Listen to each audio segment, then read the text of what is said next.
Hi, I want to welcome Claudia Hershner. She's a good friend of mine and a photographer. And Claudia, could you please introduce yourself? Yeah. So I'm Claudia. Hello. Last name Hershner. Yes. I mostly work out of Cincinnati, Ohio, although I travel for different projects as well. I work as a commercial photographer. So that means I work with businesses. I work with companies to produce different types of imagery, whether, it's product or it's lifestyle with models in environments or in studio settings or styled lifestyle environments. But I also do like production and art direction for video projects and also still photography projects where I'm not the photographer, maybe somebody else is. And then just art direction in general as well for different things here and there. But yeah, so that's what I do. So I'm helping Michelle today with different tips and tricks and just a deep dive into lighting and all the things you would want to consider when doing things like this or building out your Zoom room. People don't learn about until they're like actively doing these things and they realize like, oh my God, I need a huge amount of space behind me that is staged, that looks like not messy or distracting and is lit well. And they realize like, oh my God, it's like almost 11 feet that I have to, style or like be just aware is behind me and make sure there's not anything like personal that I don't want people to see, or like, kids, if they're gonna, be in the background going down the hallway or something, you need to know like, oh, that part of the hallway is gonna sneak into my shot, because but right now all I have is two front lights, LEDs, and I wonder if it is gonna let me switch camera view. Yeah. So you can't really see it too well because it's angled to me, but you can see like I have two LEDs behind a big diffusion panel to soften it more. And they're just on two light stands and whatnot. But yeah, it's exciting. But it gives like a nice soft, even light. So you got the little like sparkly catch light thing, and it's I guess they're both at the same color temperature too. I turned off the other lights in here because I know my overhead light is not LED and the garage door lights are also not LED. So to consider. And if you're at home and you're just using what you have at home, like your overhead light in your room or, a lamp or whatever, I suggest using LED bulbs. So you can go to the hardware store Really? and just, yeah, you can use LED bulbs. I would do that just because they're usually all the same color temperature. And I wouldn't be surprised if now there's ones you can get where you can check the color temperature and maybe change it. But the great thing with LEDs is they aren't really hot. They last a little longer, and you can usually buy a bunch of them and they'll maintain the same color temperature. So if you were, say, having to do a presentation that was in a different time zone and it was dark outside, like you couldn't have daylight and you really needed that, you could just, like, in theory, have a bunch of lamps lined up with LED bulbs in them instead, and then go to town with that. And just have like a big shower curtain or like a bed curtain that just closes over it, and you're set. But that's like if, you're wanting to do something that's super duper clean and polished. Like, this is probably what I'm doing today. One of the nicer setups, I would say. I just like to show people like, hey, this is what you could do. Right. So yeah, I think natural, and then your at home LED bulb options, and then you have studio LED options. So I actually have one here. Oh, it's heavy. So this is an LED panel. This is actually what's lighting me right now is this model. But you can see on the back, it's got a little area where you can control power output. You can control color temperature. This goes up to 5,600 Kelvin, but it goes down to 3,200 Kelvin. Usually 4,000 K is where most LEDs are going to be set, but this has the ability to go to 5,000, which is awesome. And it just plugs in to, it comes with its cords to plug into a power outlet, but you can also run these on battery packs. So if you were out in the field somewhere, like, I don't know, whatever, doing your own little like newscaster show, this could go with you and power your entire video conference. But you know, the nicer ones, they'll sometimes come with what we call barn doors. So barn doors are going to help you direct that light. You can also just take them off. It's not a big deal. But if you wanted to like, you know, make that light very specific, this is excellent if you're wanting to do 3-point lighting, which is something they use a lot in broadcasting and in other areas of video production. Like right now, I'm just doing 2 lights from the front because that's just what I like for me. But 3-point would basically mean you have one either on each side and one in the back highlighting your hair like a little hair light, or you could do one slightly overhead, one from the front, one from the back. Like it just means you're moving those lights around and lighting either the back of your head somewhere to give it separation from your background, or if you have 2 people, sometimes that changes a little bit. But yeah, 3-point lighting's awesome. So you can use these barn doors to like skew that light specifically at my head so it doesn't spread like all the way across the room if you don't want it to. But it just allows you to be more specific. But again, like I said, these things come off. So if you didn't want them there, I believe they're pretty easy to remove. I want to say they just like slide off. Yeah, like I could just slide them off and take them off completely if I wanted to. But you can see they're kind of big. So this is one of the bigger LED lights, and it's not like the super duper high end, but it is nicer because it has more power output. They make much smaller ones that you can use, and in fact, the one I really wanted to use for this wasn't available because somebody else beat me to it. They already rented it, and I was like, no. But it's an amazing light source. It's by Broncolor, and Broncolor makes such great studio lighting. I use Profoto and Broncolor for most of my lighting, and since they didn't have the Broncolor, I had to settle for this today. These are Astras. So Astras aren't bad, but there's a lot of different brands out there. It can be a little inundating if you are a person that has the room on your credit card. I recommend going to a rental house and renting one. Sometimes on like weekends, they have like half off days where you can go in and rent something for a lot less than what you would normally have to rent it for. And you can test out if you like it or not, or how it would work, if it's too complicated, or if it's just too much fuss for what you need and it's not very portable, or it just wouldn't work in your space. You know, it's worth testing those things out and getting to know them. But also the people at those rental shops, they're really nice. Like if you just tell them, hey, this is what challenge I'm facing, this is what I need to do in my space, even take pictures of your space, go there, show them, like, what can we do with this? I mean, they're going to love the idea to either sell to you or rent to you, but they're also just tech nerds like me. So we love the challenge. We're all MacGyvers. So we get excited at the thought of like, how can I rig this space to work? This is so exciting for me.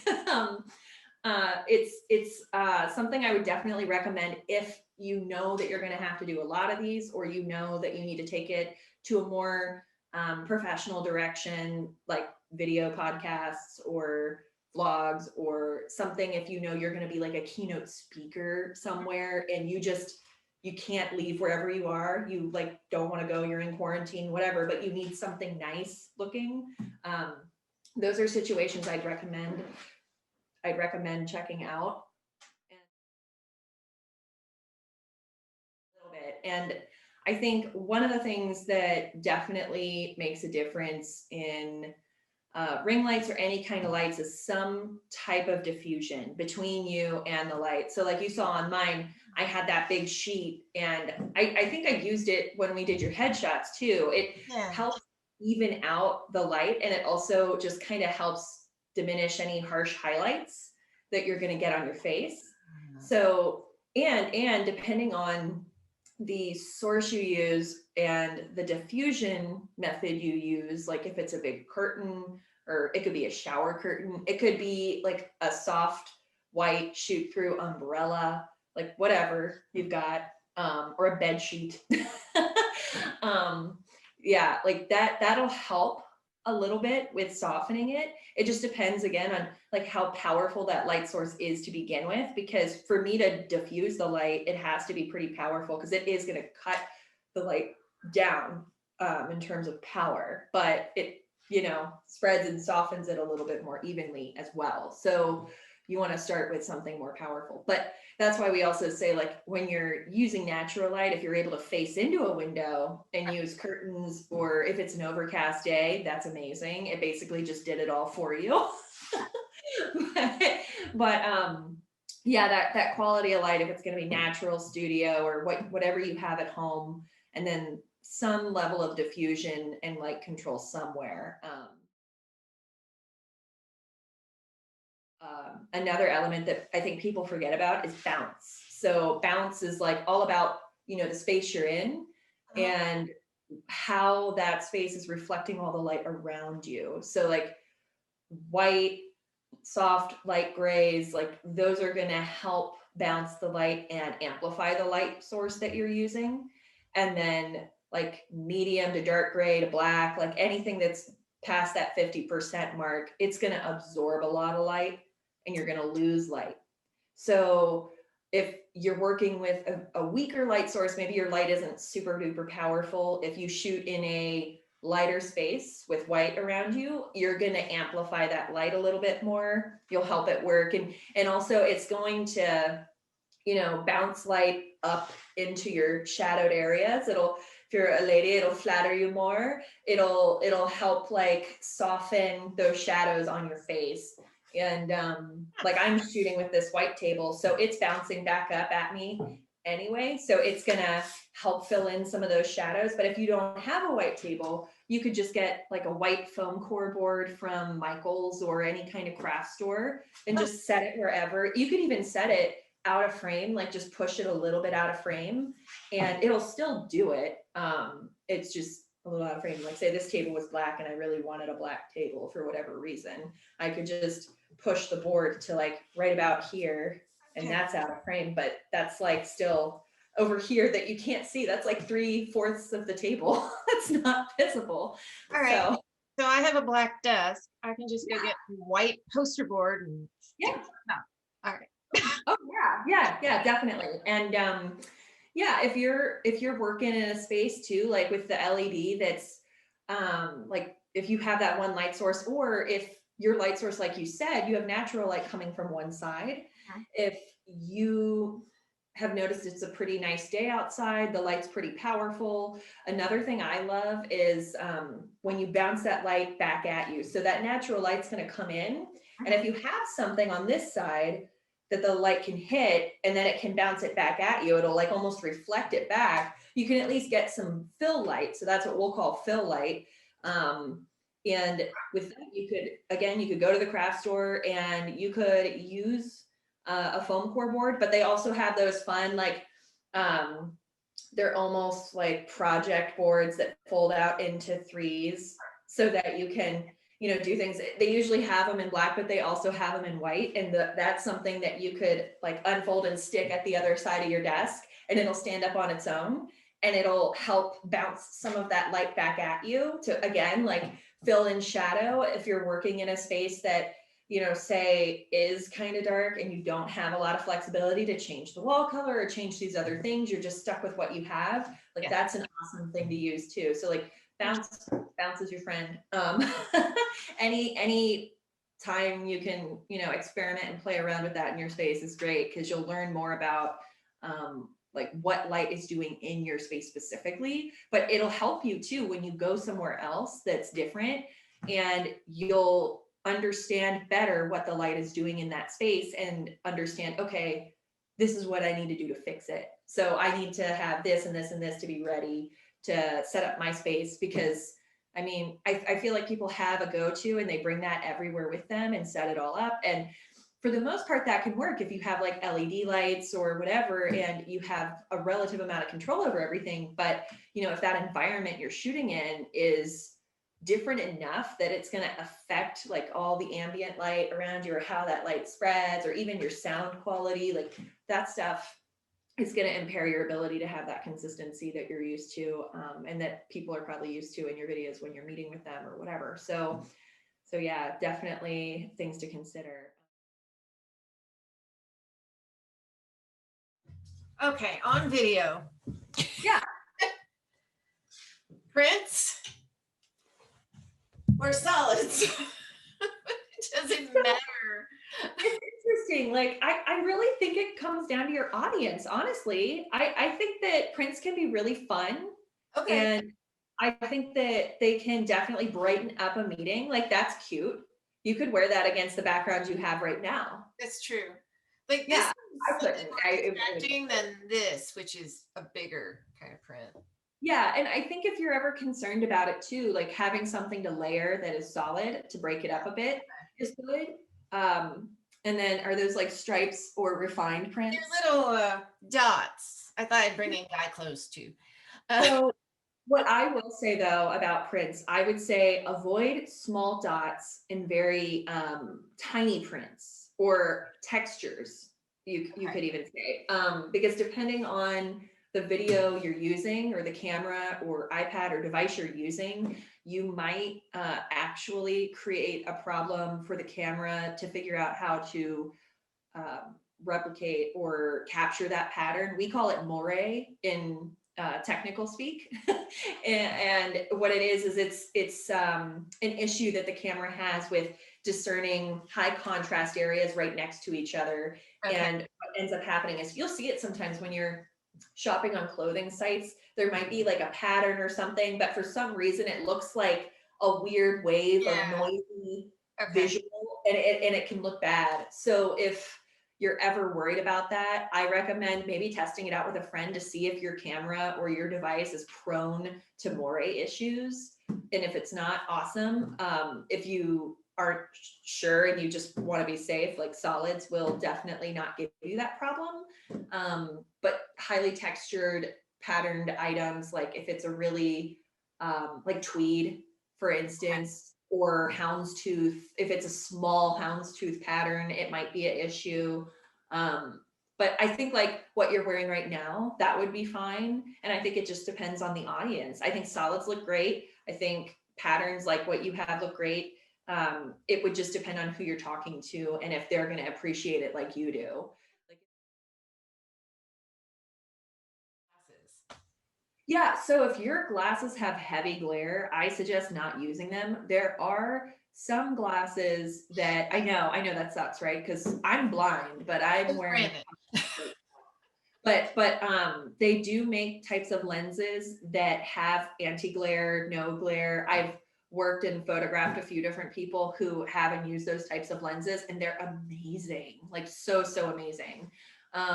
They really do not show like any glare That's it. because if yeah. And if you're like me today working with the light setup I had my glasses on earlier because I was thinking about this exact same thing and I wanted to see what it was doing. And the glare wasn't terrible, but it was noticeable.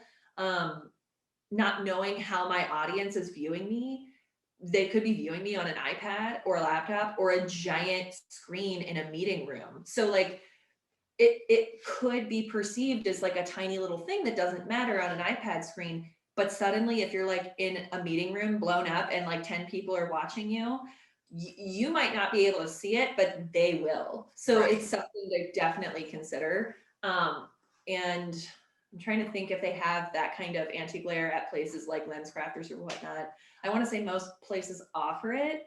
I would just request that you see the lens first, like if they have a sample on the floor to look at and just test out. One way to really like test it, if you're not sure and you want to make sure that it does work, you could just have your flashlight on your iPhone turned on and just kind of like, do this and run it by whoever's wearing it or if you're wearing it and just see like how effective it really is. Because this is a pretty strong highlight. We would call it like a specular light source, a very tiny but strong light source. So it's going to give you the harshest shadows and the harshest pops of light. So yeah.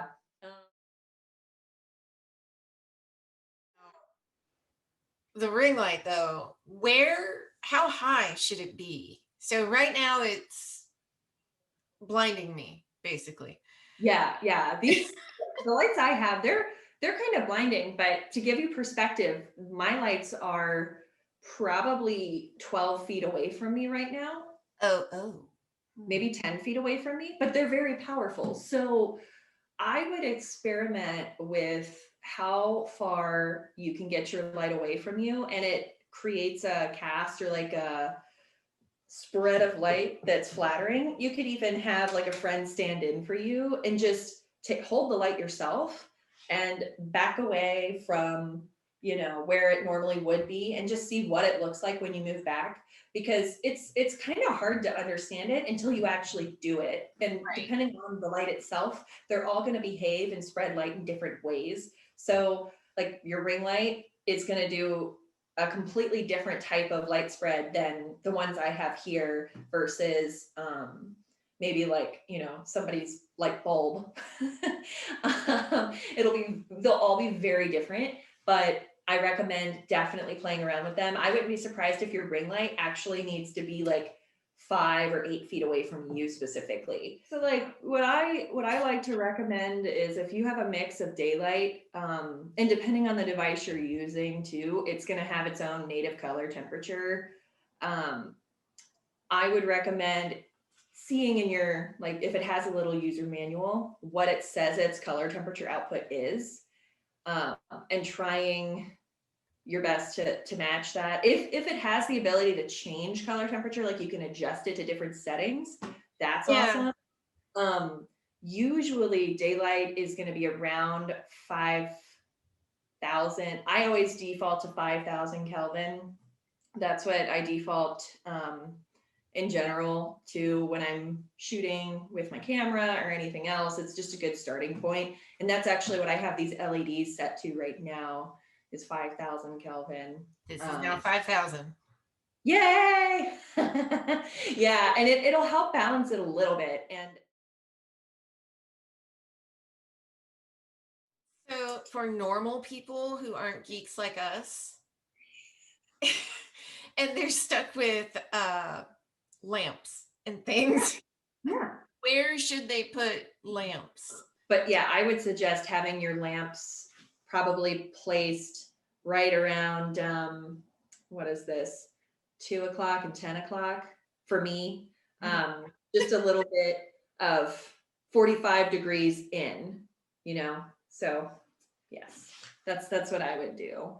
Um, and that's kind of what I'm doing right now a little bit, except I've just put two together and made a really strong single front light source. But that would kind of cancel out certain shadows. The one thing you do want to be careful of is if you're using lamps, it might, when you use them and you spread them too far apart, sometimes it'll create this weird shadow pattern. And if they're hard enough, you'll get like a shadow over here and a shadow over here because they're hitting, at the same place. And so that's when I would probably suggest to actually bring them together. And if you can, like, do some sort of shower curtain or like window curtain overhead.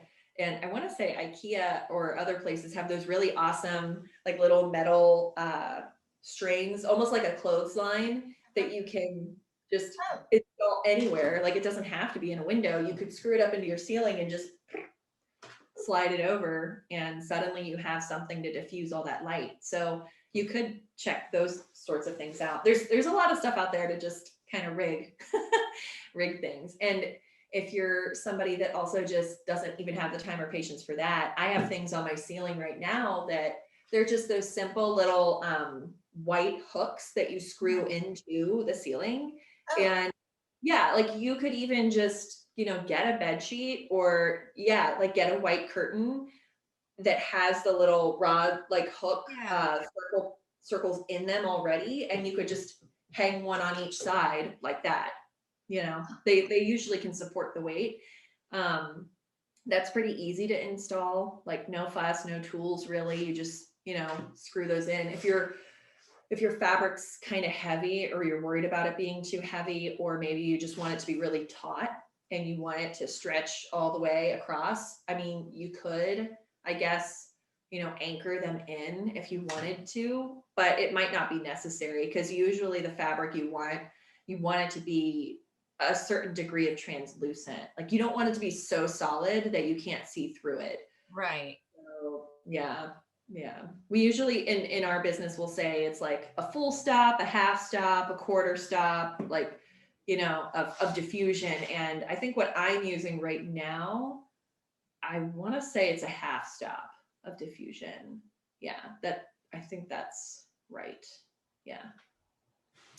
But most rags or scrims, as we call them, they're going to be around a full stop. Yeah. If somebody were to come to me and say like, hey, I have like X thousands of dollars and I want to have like a really awesome polished setup, because I have to do this so regularly, what should I get? What can I use? Et cetera, et cetera. Like there's definitely high-end options that I would recommend and can outfit for people. But having done this for other people in the past, I like to go by good, better, best. And I just say, what do you have at home that's Right. readily available right now? That would be our good option. And if at some point you realize like I'm going to be doing this a lot, I should invest a little bit, we would build like a better package. And then if you then realize, wow, I'm doing this a lot, but in a way that it's definitely going to affect how people see me and my professional career and all these other things, on a large scale, I would say, yeah, maybe we should look at that best option and determine if it's something that you need to own or you can just rent when you need it.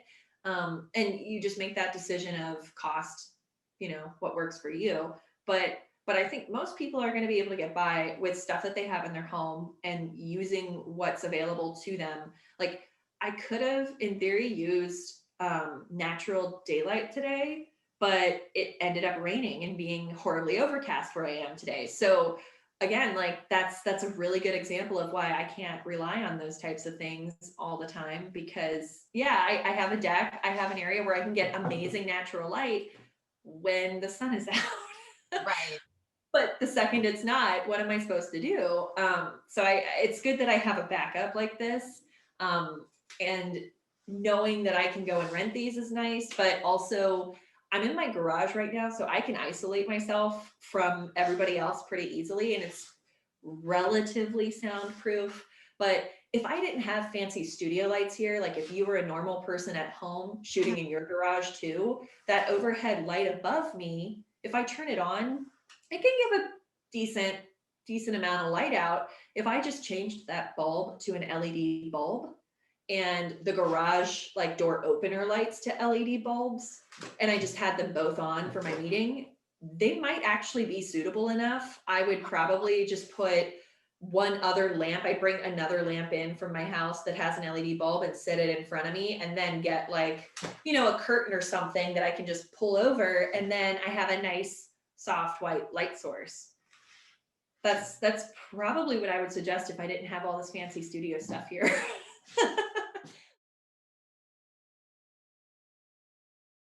So I actually have my lavalier mics hooked up to the table with gaff tape, but we were going to use those today, and they actually captured sound really well earlier when I tested them. They just, I think, to work with Zoom, you have to be using them on a laptop and not an iPad, because what happens is it cuts the sound coming out of the iPad. It wants to come through the mic and Right. not through the actual iPad itself. So then I would have to be wearing speakers or like headphones or some sort of Right. by source to bring the sound out, and that wasn't helpful in the time aspect that we have. So I just like took it out. But that means now that since I'm not using it, I can actually show it to you guys, and that's great. So let me like take one of these off. The one I'm using today, it's a Ceramonic. So Ceramonic is nice. It actually has and comes with 3 different types of inputs. So the one I have hooked up to it is a lightning cable, but it actually comes with a USB to USB-C and a USB-C to USB-C. So what's great is, if you're using it with a laptop, if you're using it with your iPad or your iPhone or just something different completely, you can probably work with it. And this one actually has 2 mics hooked up to it. They both come with little clips. They're so cute. They're so cute and tiny. And I was actually surprised at how long the cable is. It's really long. So I was able to plug it into the iPad and bring it all down the table. So if you're concerned about, sound input and your layout and setup, and if it can extend far enough, I thought it did a pretty good job. But yeah, it's got this little inconspicuous thing here. It's kind of nice. It's got a little baby clip. Yeah, it does a pretty good job. But if you had two people speaking, you know, Right. you could clip them both. So I thought that was really nice. And it also has like a little control cord for volume. So you can do that there. But yeah, it's pretty simple. And this is probably about what was, oh, I got it for 160, which, for sound control, if it's important, that's not a bad price. But I would recommend only doing that if you're going to have good sound quality, especially if you're maybe working with some sort of maybe music aspect or commenting on that. But also, it's really, really important if you have to cancel out ambient noise. So if you have dogs, and like me, like I have 3 dogs barking right now, and you may be able to hear them. I don't know, but I can. And yeah, if you're going to have to do several different types of meetings, and you're worried about your kids or your dogs or just the garbage truck outside or something else, especially if you rely on window light and you can't control if somebody's going to drive by, somebody's car alarm is going to go off, like it Right. might be going off for like 10 minutes before. Partners. Yes, all these things, lawnmowers, like all that stuff. I think that this is a worthwhile investment, especially if you're going to have to do board meetings or keynotes or anything regularly that's kind of higher level, and you want to minimize distractions as much as possible. Lavaliers are going to be great for that.